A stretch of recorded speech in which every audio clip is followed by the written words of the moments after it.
Hello everybody and welcome on my journey to watch 500 films in 1 year. The next two films I watched were My Big Fat Greek Wedding and My Big Fat Greek Wedding 2.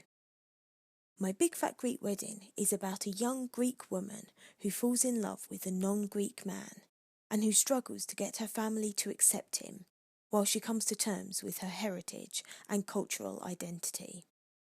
My Big Fat Greek Wedding 2 focuses on a Porto Carlos family secret which brings the beloved characters back together for an even bigger and Greeker wedding.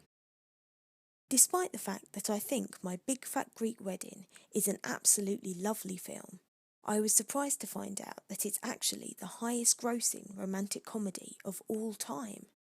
Interestingly enough though, it never reached number 1 at the box office during its release.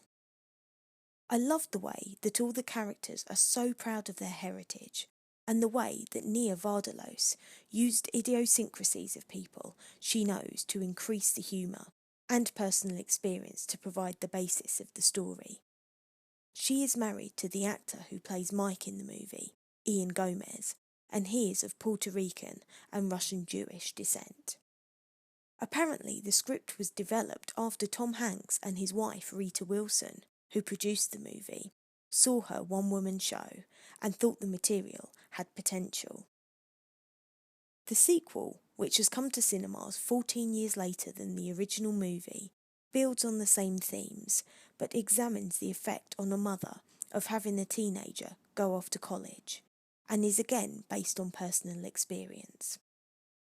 All of the original actors return, and there are strong connections to the first movie, both in terms of nods to jokes used in the first film and in terms of continuing storylines.